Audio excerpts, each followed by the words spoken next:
I want to start this video off with aerial footage of the demonstrations currently going on in Minneapolis, Minnesota, because they have grown larger than anybody has expected only a few days after the murder of Renee Nicole Good. ICE has surged into Minneapolis, Minnesota, and Trump has pushed more federal agents in.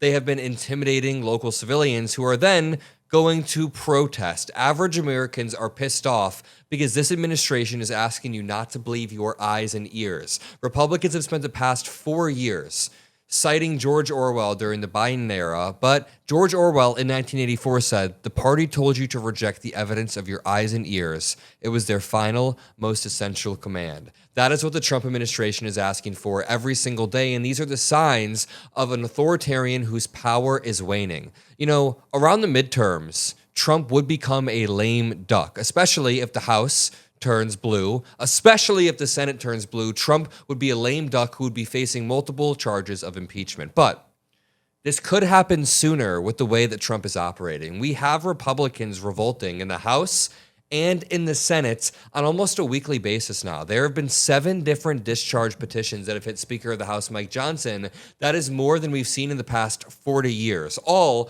against one Speaker of the House who is losing his power. In the Senate, multiple senators are revolting and voting for a war powers resolution, voting to reinforce it, so Donald Trump can't unilaterally wage war against, let's see, Venezuela, Greenland, Canada, Mexico. He wants to strike on the land now, multiple other countries. The world is rapidly changing, and the world order is moving in such a way where America is falling behind. I want to break down this fatal mistake that Trump is making that could essentially neuter his term before the midterms even come. For example, when I check Trump's Truth Social over the past few hours, what is he posting about? He said 4 hours ago, Iran is looking at freedom perhaps like never before.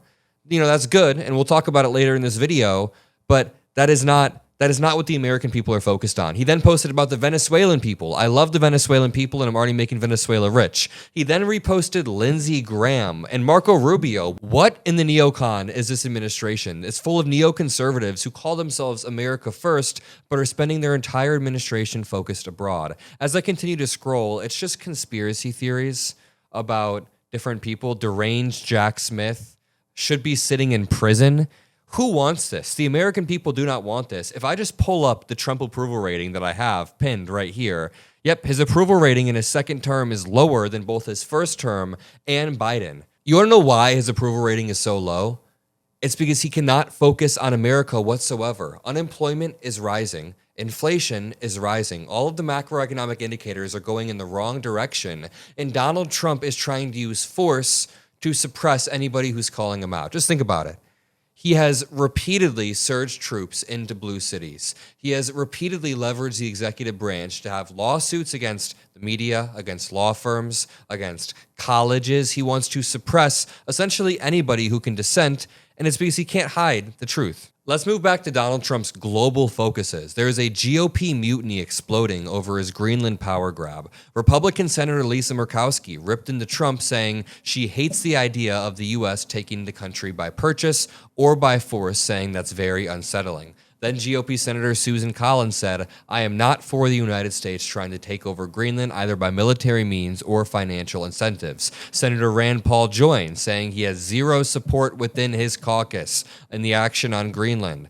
Press Secretary Caroline Leavitt then said that they can't rule out military force. Republican Senator Tom Tillis yelled on the Senate floor, "This is absolute nonsense." Even the people living in Greenland are against this. Take a listen to the people living in Greenland, and make sure you drop a like. Make sure you subscribe to the Adam Mockler feed below if you want to help support independent media, and watch until the end. We have some great interviews coming. Talk about him because he spoiled my sleep, or they do. Yeah, I don't sleep very well. She's talking about Donald Trump in this. Because I'm afraid they have no respect for us, for my country, or for our country. So what I think is he wants the Greenlandic minerals to pay off the national debt of United States. That's what I think. Do you think people are really scared in Greenland? Yeah, I've seen quite few who were concerned. I dreamt about him last night. Yeah. Nightmare. That he was coming with the ship. Remember, the Prime Minister of Greenland had to come out with a statement saying, "Do not panic. But we don't have to panic. We have this all taken care of." Imagine having to calm down a panicked country, your own country, because Donald Trump can't keep posturing. Even the Pope came out. The Pope came out talking about war and taking a shot at Trump. War is back in vogue, and a zeal for war is spreading. The principle established after the Second World War, which prohibited nations from using force to violate the borders of others, has been completely undermined. Peace is no longer sought as a gift and a desirable good in itself, or in the pursuit of the establishment of the ordered universe willed by God, with a more perfect form of justice among men and women. Instead, peace is sought through weapons as a condition for asserting one's own dominion. This gravely threatens the rule of law, which is the foundation of all peaceful civil coexistence. I want to remind you, every single authoritarian action coming from this administration, both at home and abroad, is an expression of the fact that this administration knows they betrayed us. They know the economic data is bad, so they are hiding it. They know that people exercising their free speech is bad, so they are trying to intimidate people and take away the right of people who want to speak out against the administration. They're scared of academia and our educational system because they don't want people to teach critical thinking. We see this time and time again. Jake Bro points out, during the Cold War, the United States military had 15,000 soldiers stationed in Greenland. That presence has been reduced by 99% to just 150 soldiers today.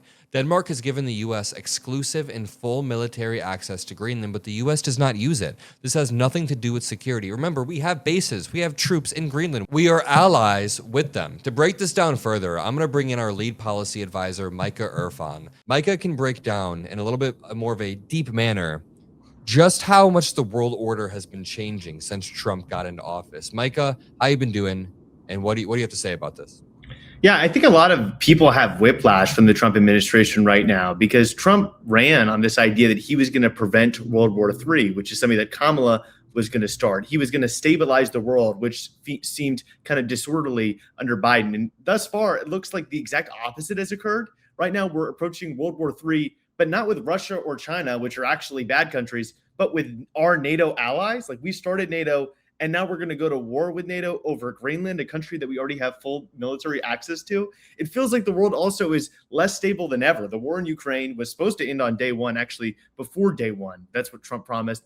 It's still ongoing, and more Ukrainian bodies are piling up every single day. The war in Gaza, Trump has told us he fixed the war and completely ended it twice now. It's still ongoing. Ask Gazans, they're still getting slaughtered by the state of Israel. Now we have these new conflicts, like we just couped Venezuela, and now there's a new leader there, and it's unclear what's going to happen. We're seizing their oil tankers. Iran is erupting. People are rising up against the government. Things seem totally crazy, and that doesn't mean that every single thing happening in the world right now is bad. Maduro is bad. The regime in Iran is bad. But I think that a lot of Americans were sold a false bill of goods by Trump, who overpromised in terms of peace and in terms of stability, and is now totally not delivering on those promises.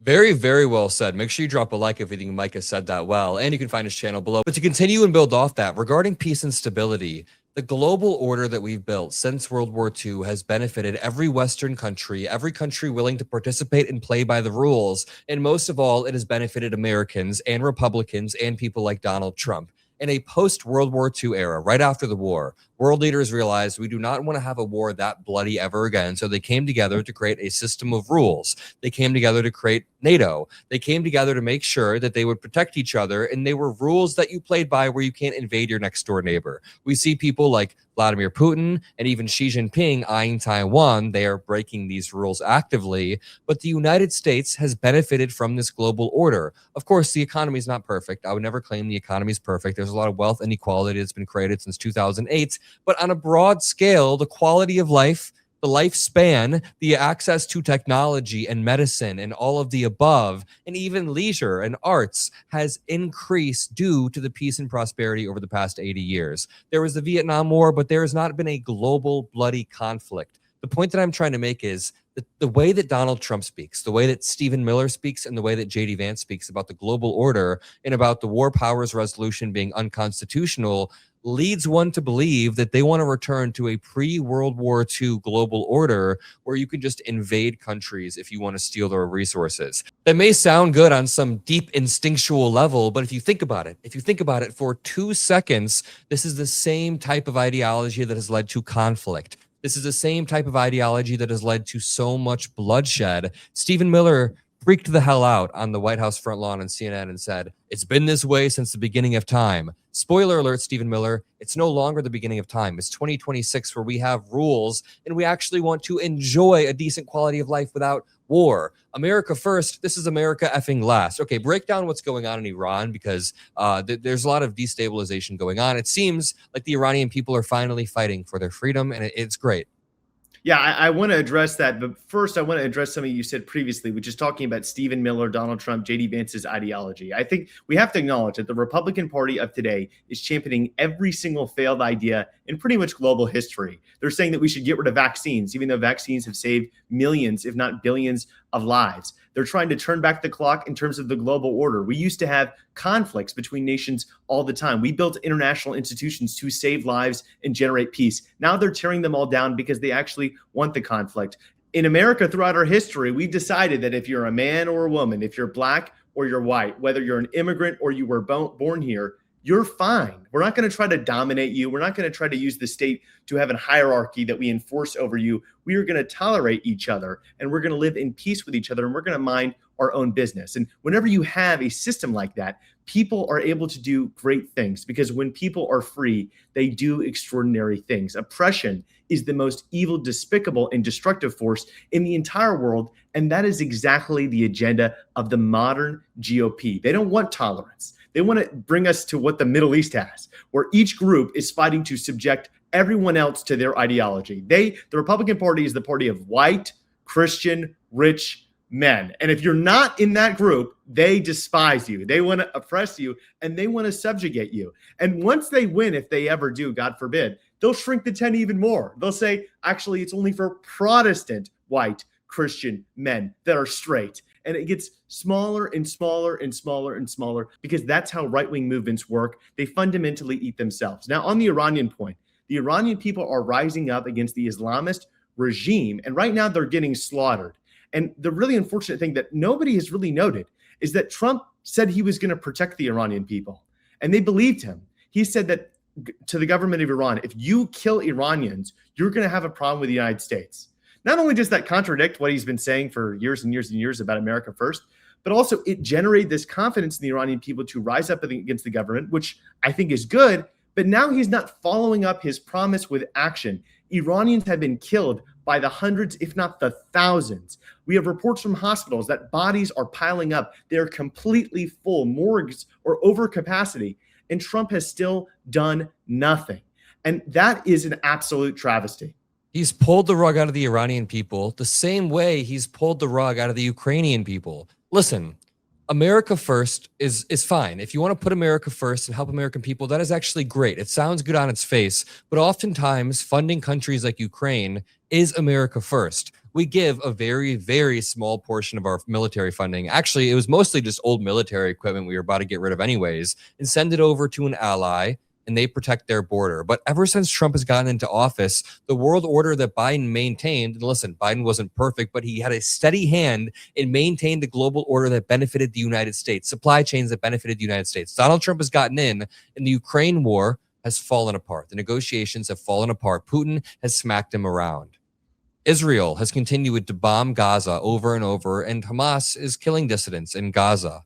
We can look over to Venezuela, where he tried a regime change, I guess, but Maduro's handpicked VP is still in power. And what's happening at home? This is not America first whatsoever. His priorities are all wrong. If he's going to focus on any countries, maybe rein in Israel, stop funding to Israel, and use that funding for Ukraine. It's so simple. Do that. But instead, he's focused on Greenland. He's focused on other countries. I checked his Twitter early on in this video. And what is he doing? He's always yapping about Lindsey Graham, and he's yapping about all these Middle Eastern countries he now wants to enact regime change on. It is despicable. To loop this all back, Trump's world is essentially falling apart. The entire world is falling apart under his watch, and he can barely keep it together. He's getting increasingly desperate as people are dying. People are dying, right, Micah?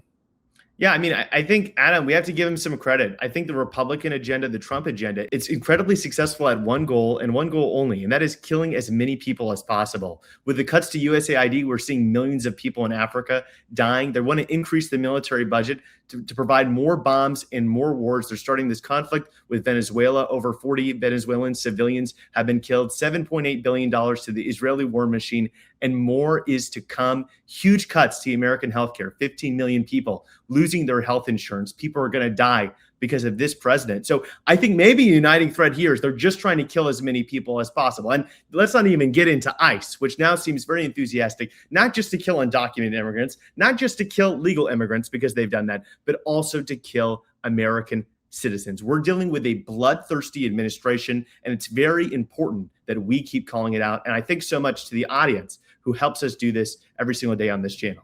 Genuinely means a lot. If you want to see more Micah Mockler videos, that's what we're going to call them, Micah Mockler videos. I like that a lot. Then make sure you drop a like below. Make sure you drop some blue hearts. Subscribe to Micah. Subscribe to me. I love you all, and peace out.